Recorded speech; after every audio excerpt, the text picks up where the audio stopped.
Jungle.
Fintech సంబంధించి పియోనా pay gram pay app launch చేయడానికి మా గౌరవ మంత్రివర్యులు ఐటీ శాఖ మంత్రివర్యులు శ్రీధర్బాబు గారు రావడం జరిగింది. It is very happy. Gram pay is empowering the rural part of Telangana. Let's make Telangana entrepreneurial state. ఇంకోటి ఏంటంటే 12,769 గ్రామ పంచాయతీలు ఎలా అయితే ఉన్నాయో వాటిలో ఏ రంగాలలో వాళ్ళు నిష్ణాతులై ఉన్నారో వాళ్ళని ఎంపవర్ చేసి ఈ గ్రామ్ పే యాప్ ద్వారా టెక్నాలజీ వైపు, డిజిటల్ లిటరసీ వైపు తీసుకెళ్లడమే దీని పరమావధిగా మేము ఈ యాప్ని లాంచ్ చేయడం జరిగింది. అదేవిధంగా దీంట్లో విలేజ్ లెవెల్ ఆంటర్ప్రినర్స్ ఉంటారు. ఆ విలేజ్ లెవెల్ ఆంటర్ప్రినర్స్ అందరూ కూడా అక్కడే ఉన్న మండలానికి కానీ అక్కడే ఉన్న బ్లాక్ లెవెల్, క్లస్టర్ లెవెల్లో వాళ్ళు ఎంప్లాయ్మెంట్ కూడా వస్తుంది. సో తద్వారా లోకల్ ఎంప్లాయ్మెంట్ కూడా అక్కడ జరుగుతుంది. So this will empower to market from the farmer or any person who is in the down level in the rural areas to the highest level. దీనికోసం మేము 1,20,000 మంది విలేజ్ లెవెల్ ఆంటర్ప్రినర్స్ కూడా employment create చేయడానికి మేము అడుగులు సాధిస్తున్నాము. దీనికి మా government of Telangana ప్రోద్బలం మాకు ఎల్లవేళలా ఉంటుందని మేము శ్రీధర్బాబు గారిని మనస్ఫూర్తిగా కోరుకుంటున్నాం. ఒక ఫిన్టెక్ కంపెనీ వియోనా ప్రధానంగా ఈరోజు వారు యాప్ను రిలీజ్ చేస్తారు.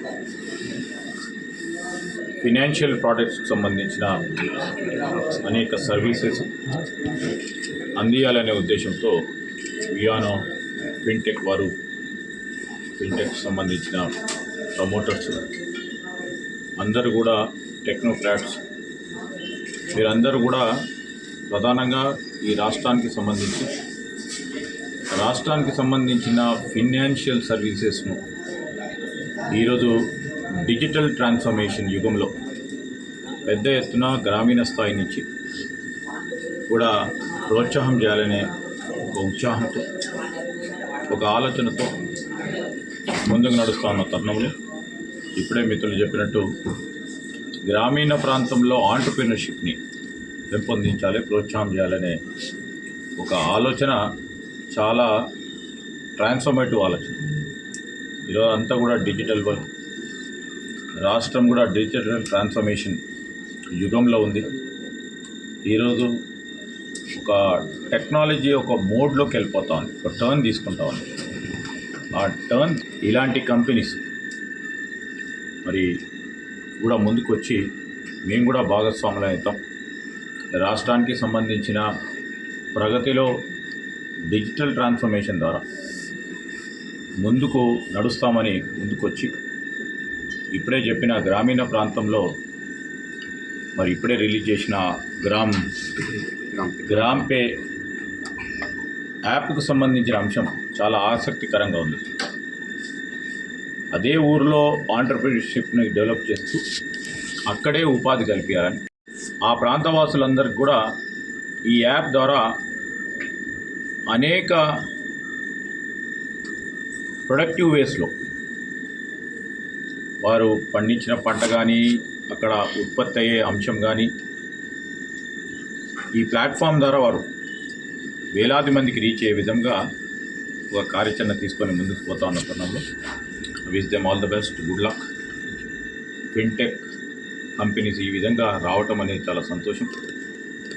ఒక గొప్ప ఆలోచనతో, అదేవిధంగా ఒక గొప్ప టెక్నాలజీ ఇంప్రింట్తో వస్తూ ఉన్న వారికి ప్రత్యేకంగా అభినందన తెలియజేస్తాను. మాటలు తక్కువ మాట్లాడి చేతలు చేసే ప్రభుత్వం ఇది. 14 నెలల నుంచి అనేక కంపెనీస్, ఒకటి కాదు రెండు కాదు అనేక కంపెనీస్, ప్రధానంగా గ్లోబల్ కేపబిలిటీ సెంటర్స్ కానీ, ప్రోడక్ట్ కంపెనీస్ కానీ, స్టార్టప్స్ కానీ పెద్ద ఎత్తున ఇక్కడ చాలామంది పెట్టి ముందుకు నడుస్తూ ఉన్నారు. ప్రపంచవ్యాప్తంగా కూడా తెలంగాణ వైపు చూస్తూ ఉన్నాం. ప్రత్యేకించి హైదరాబాద్ నువ్వు చూస్తూ ఉన్న తరుణంలో ఒక మంచి వాతావరణం ఏర్పాటు చేయాలి. అంటే పారిశ్రామిక వాతావరణం, ఒక ఔత్సాహిక వాతావరణం. ఆ వాతావరణంలో అందరూ కూడా మాతో భాగస్వాములై నడవాలని, దీనివల్ల పరిశ్రమలు రావాలి, పెద్ద ఎత్తున టెక్నాలజీని ఉపయోగించుకుని ముందుకు పోవాలి. ఇక్కడ టెక్నాలజీకి సంబంధించి ఇప్పుడే చూస్తూ ఉన్నాం. కంపెనీలో కూడా ఇక్కడ ఉన్నది టాలెంట్. ఆ పిల్లలంతా కూడా దే ఆర్ టాలెంటెడ్. ఆ టాలెంట్ని చూసి కూడా కంపెనీస్ ఇక్కడ రావటం జరుగుతుంది. రాబోయే కాలంలో టాలెంట్ని ఇంకా ఇంకో స్థాయికి తీసుకెళ్ళడానికి మేము స్కిల్స్ యూనివర్సిటీ కూడా పెట్టడం జరిగింది. ఈ సందర్భంలో ఇంకా కార్యక్రమాలు చేయబోతా ఉన్నాం. ఇప్పుడే మా జర్నీ మొదలైంది. నమ్మకంతో అనేక కంపెనీస్ కూడా ముందుకు వస్తూ ఉన్నారు. ఇంకా పెద్ద ఎత్తున ఇంకా పెద్ద కంపెనీస్ కానీ, మ్యానుఫ్యాక్చరర్స్ కానీ, వివిధ ఫీల్డ్స్, ఈరోజు ఓన్లీ ప్యూర్ టెక్నాలజీ కాదు, ఫార్మా, హాస్పిటాలిటీ, ఇతర వర్టికల్స్ ఆఫ్ ఇండస్ట్రీ ఇక్కడికి రావటం కనబడతా ఉన్న తరుణంలో మేము వారికి ముఖ్యమంత్రి గారు కానీ, మా ప్రభుత్వానికి సంబంధించిన పెద్దలు కానీ, ఇక్కడున్న పారిశ్రామిక వాతావరణం చాలా సులువుగా వారికి అవసరమయ్యే విధంగా మా పరిపాలన యంత్రాంగం ముందుకు నడిపిస్తామని ముందుకు వస్తా ఉన్నాం. చాలా సంతోషం. మరి ఆ విధంగానే అనేక కంపెనీస్ కూడా రాబోయే కాలంలో ఆకట్టుకోవడానికి మా ప్రయత్నాలు జరుగుతాయి.